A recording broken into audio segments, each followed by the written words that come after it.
Broadcasting from the business capital of the world, this is the Podcast Business News Network. Hey, this is for anybody who is a caregiver, and there are many, especially as our parents age, and a lot of us are staying healthier longer, but at some point you may be giving care, all different ways. So if it's you or maybe somebody you know, there is a modality that can help support you in terms of the stress, in terms of just the scheduling, the craziness that goes into being a caregiver. It's like having another full-time job. That modality is Reiki, i.e., energy healing. I never even thought of it for caregiving. And I love Reiki. It's fantastic. It gives you clarity, makes you feel so much better. We're going to learn about that today. She is a Reiki practitioner. Linzi Schreiner, PLY Healing, is back with us. How are you doing today? Hey, I'm good. Thanks for having me back.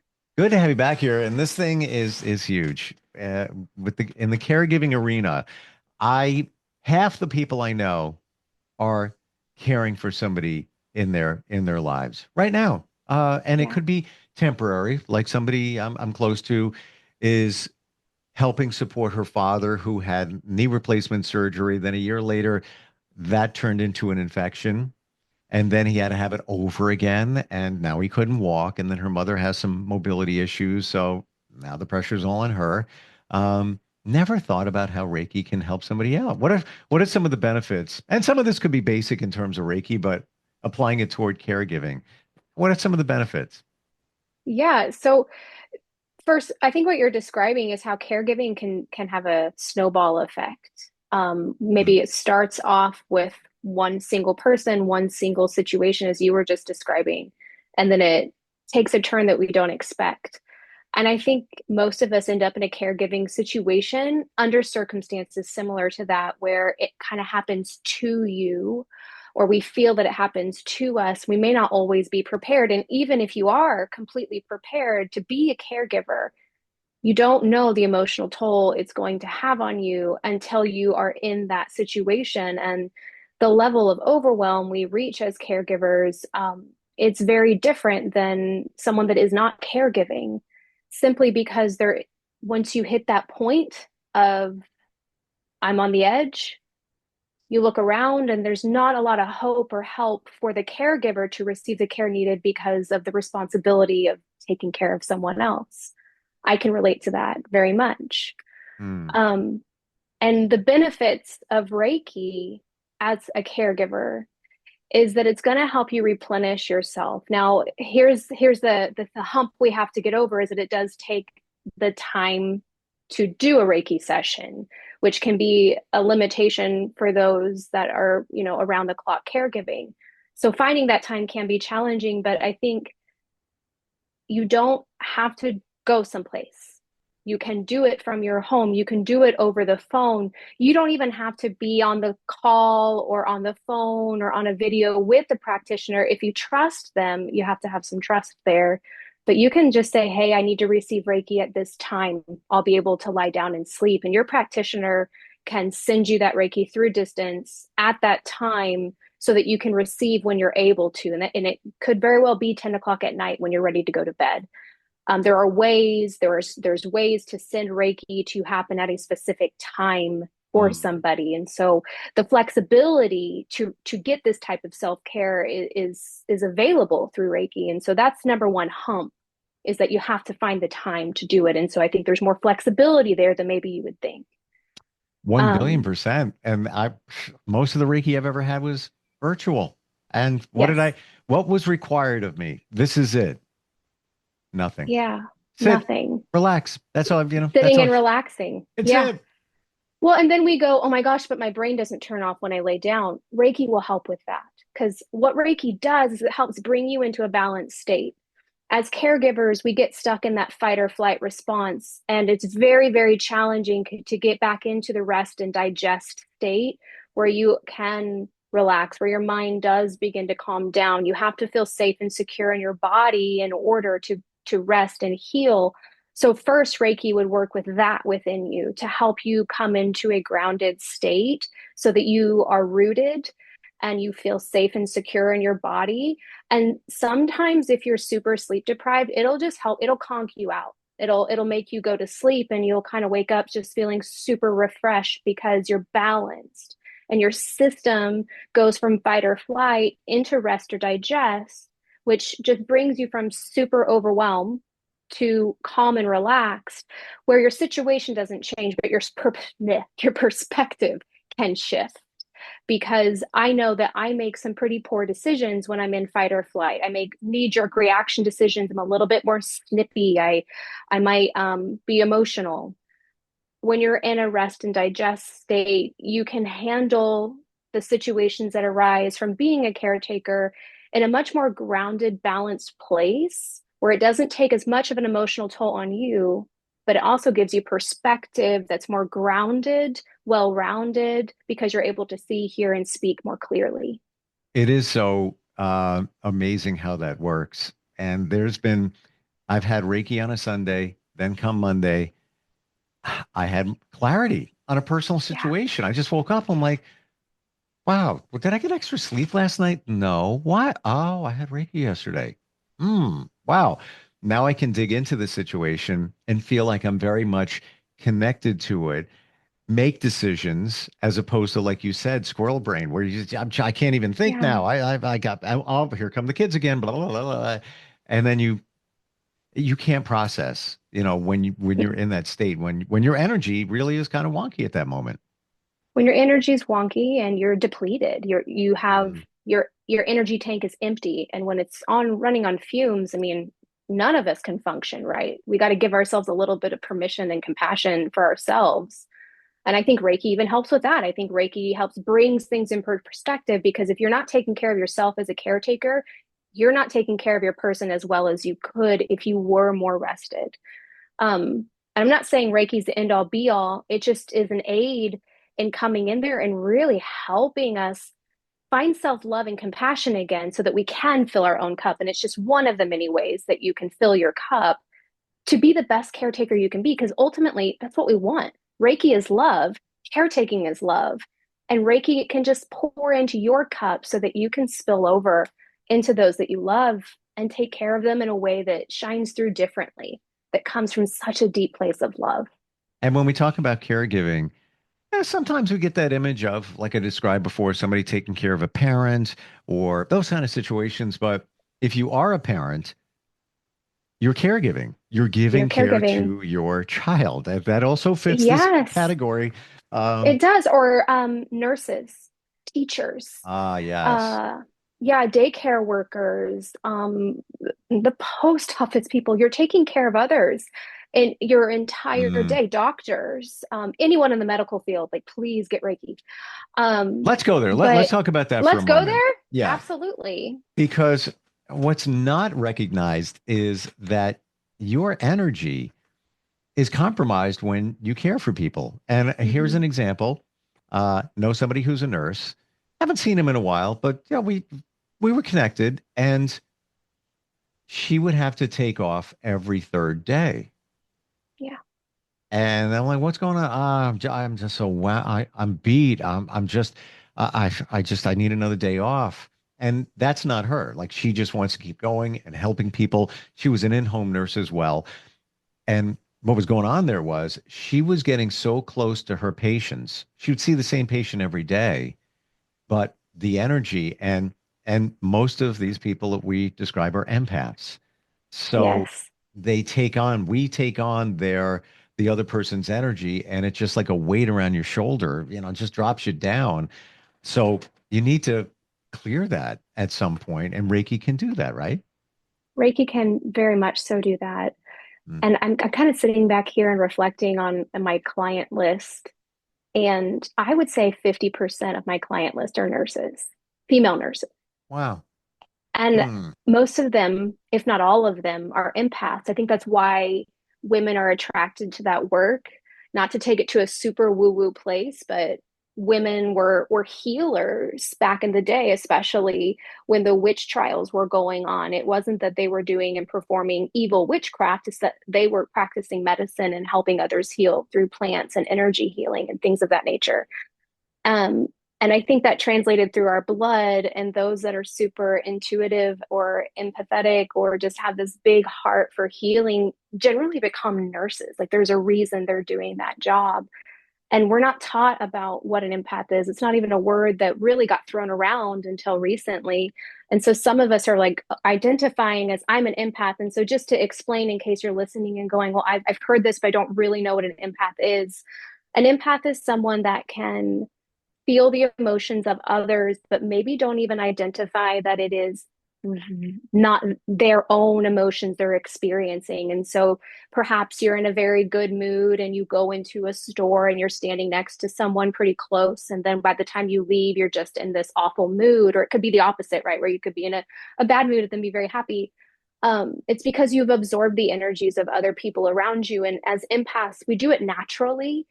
Some of us learn it very, very young because of the environments we grow up in, and we begin to read people's energy. And when you're little, it's not much thought process, it's more feeling, and you just keep that. And so it's a part of you. And as adults, if we are children too, as empaths, but if we are not protecting our energy, then you're absorbing energy or people are taking energy from you. And that's what leaves you drained. And that's why we pick up moods that aren't ours, and why we can shift rapidly. And as nurses that are empaths, especially dealing with those that are very ill, and you're around a lot of families and there's a lot of heightened stress in the hospital situation. I mean, living through it for years, there's a difference between a nurse that has very balanced and loving and faithful energy and a nurse that is depleted, overworked, doesn't want to be there. You can tell they're just been worked to the bone and are exhausted. As a receiver of care for my child, who was an infant in the hospital setting, she was in the hospitals from the time she was 12 weeks old until she was 5. And so her entire first chunk of her world, it was nurses. And I'll tell you, the difference between getting a nurse that is balanced and has her cup or his cup filled is very different than receiving from someone that is depleted. And I love working on people in the medical field because the first thing I teach them is how to ground and protect their energy so that the work we do together from there can build. When Very passionate. Like, Sorry. no, I got no, don't even. I see it, I experience it. Not about me, but I'm going to tell you, I'm the one that would call other people. Like, do you realize you're an empath? You're an empath, like the nurse I just mentioned. Do you realize what's going on? Until I took a strength assessment test at a 34 strengths, my number 2 strength is empathy. So I've had to learn to try to put blocks up, and just kind of protect, because I take it on. The old phrase, Yeah. when somebody says, I know how you feel, that's an empath, essentially. Yeah. I can relate. I can empathize with how you're feeling. Right.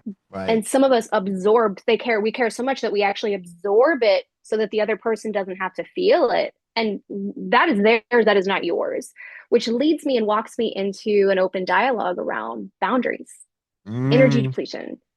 It is just so important for us to have boundaries as humans, especially as caretakers. And Reiki really helps with that because it helps us see where we are lacking boundaries. It brings that clarity in where you're better able to see yourself. Because honestly, we see others. It's so easy for us to see others. And it's frustrating because it's hardest for us to understand ourselves and see ourselves because unless you're standing in front of a mirror, you don't see yourself. You're living yourself. And so Reiki has this great way of putting a mirror in front of you and putting the situations you need in front of you so you can see yourself. And you may not always love the reflection coming back, but we always have the choice of like, ugh, okay, I need a boundary here. This is not something I love about myself. And it was self-induced because I didn't have a boundary in place to protect myself from getting to that point. And Reiki helps with that too. It helps you see your shadow self, is what we call it in the energy healing world, the piece of ourself that we keep hidden from the world, not the piece we put on social media that we want people to see. It's that piece that we hide, even from ourselves sometimes. Reiki shines the light to all aspects of yourself. And you have to be willing to see the parts of yourself that you don't love so that you can bring love to them, because all of you needs healing, including the pieces that you keep hidden away. And then we can make our boundaries because we know where our weak spots are.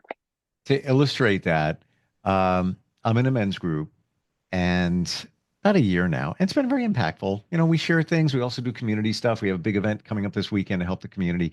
Um, Shadow work, we do that. So there was an Mhm. exercise, 8 men in the room. Each person had to go around the room and look at the others and tell about that person, the good and the bad. And we did it. It was kind of uncomfortable, got to tell you, either Yeah, it giving, is. like you would say something about somebody and it's like, I don't want to hurt them, but we got to be honest here. Went around the room, everybody did it. And then it was revealed the things that you're pointing out in that person, especially the flaws that you feel or the things that they need to work on. Mhm. Exactly right. It's you. You're Yeah. pointing that's you that you're talking about, even though it's eight other people. It was like an Well, aha moment. let's talk about that though, because I just don't think it's talked about enough. Agree. The things we react in other people or that we see in other people that might irk us, the reason you can see them, the reason it irks you is because you have that pattern of behavior too. Yep. Yep. At this moment, we're going to take a moment and just think. Yeah, I'm kidding, but just as go after this podcast, take some time and reflect on that. The people really annoying that one, and that I can't believe what they do all the time. Just annoying. What that? It's you. Do you have that personality trait too? Yeah. Hmm. Yeah, it's such a great way. Our world is a mirror for ourselves, basically. The people that you attract into your world, it's because that's the vibration that you're putting out into the world. And so if you want to kind of check in with, I don't know, things that maybe you want to work on, take a look around your closest circle and think about, I mean, when you're really close with someone, there's always going to be something about them that irks you, right? Because Hmm. we're human. I would hope maybe I'm the only one.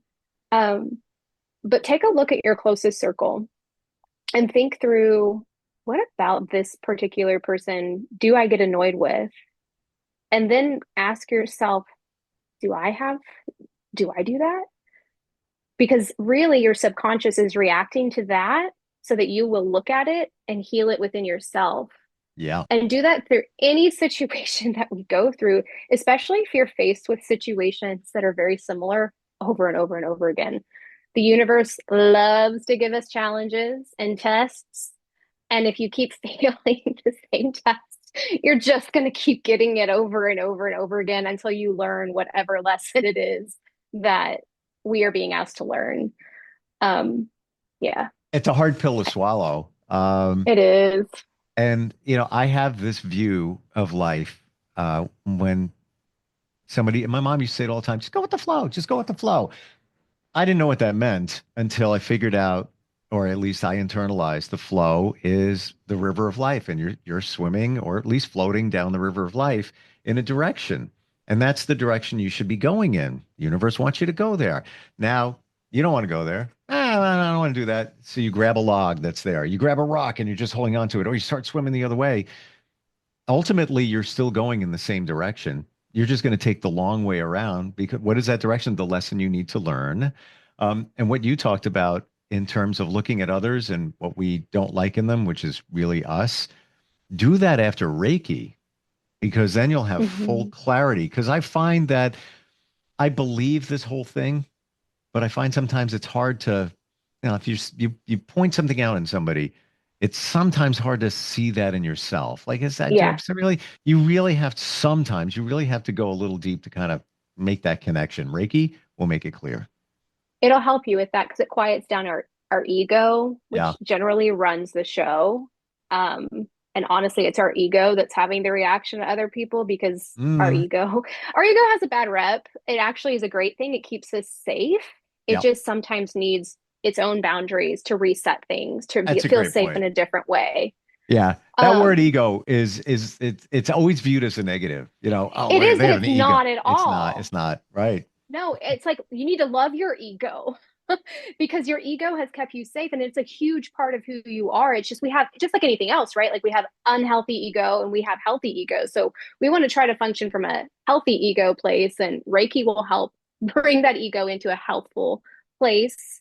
But you're right. Shortly after your Reiki session, you're balanced. Your system is balanced. Your energetic system is cleared and balanced. And when that is happening and we are grounded and rooted in our bodies, when we feel safe and secure in our bodies, when we're able to have compassion for ourselves and we're able to speak our truth and we're able to intuit and understand the information we're receiving from our higher source, it all just flows. And it's like, I had the best day and I just flowed through it because you've let some of that worry and that heaviness that comes in from all of that overstimulation and what comes from being unbalanced, the noise is quieter. And so you're able to do your thing and you have faith that it's all going to be okay, that it's taken care of. You feel taken care of after a Reiki session.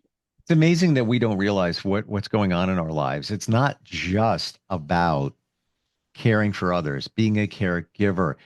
We have traumas from our past, from our childhood, energy around us that can get in the way of feeling like you've got your act together. There's a lot going on, but Reiki addresses all of that on an energetic level. It's amazing. And again, you don't have to do anything. That's it. I say this, try it and see how you feel after it. Because every single time I felt lighter, that one time I felt even more clarity. Why? I think it's because I needed to. Like Reiki knew, Yeah. like, you got stuff going on here, dude. I'm going to clear it up for you so that you can see it better the following day, which I did. It's I'm so overdue for one too. It's Well, I amazing. know someone that can help you with I that. do too. I do too. And she's really good and very insightful and also gets shadow work and energy very well too. How do we find you? How do we connect with you? Please find me on my website, www.plyhealing.com, and contact me through there.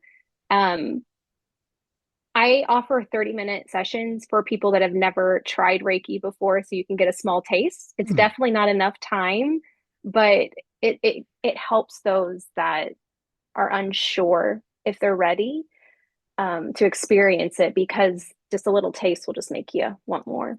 No, I got you. I got you. And it's also some of us have the fear of the unknown. And I know it's Mhm. easy for us to say that as the person receiving Reiki that yes, you don't have to do anything. Sit on You the don't. couch. That I didn't even talk to a lot of the practitioners that I've had Reiki with. We text, yeah, 8 o'clock. Just get comfortable. I'll start the session, let you know what I found, or check back in with you, 45 minutes later, whatever the amount of time is. That's it. Yeah. It's like no brainer. No, it's a no-brainer. It can be, but it also can be intimidating. And that's why I created Reiki connection calls. And you can find that on my website. And what Hmm. it is you do have to pay to book time with me. But if you book a session, then that fee basically gets wiped out from your Reiki session. It's a Oh, way for cool. me to make sure that you're committed to coming. But if you're really on the fence and just want to chat with me as the practitioner, schedule a Reiki connection call with me, because we can meet face to face through Zoom. I can talk to you, and it's only $22. And so if you decide not to come this way, it's not that much out of the way. But if you do decide to schedule, then that 22 goes towards your session. So Beautiful. Yeah. And again, yeah, this can be done for anybody anywhere on the planet because it's all yeah, virtual. Yeah. it's all Awesome. virtual. Yeah. Yeah. Lindsay, thank you for today. Thank you for the deeper insight on this wonderful thing called Reiki, and we'll catch up soon. Catch up soon. Thank you so much. Thank you. We'll be Bye. right back.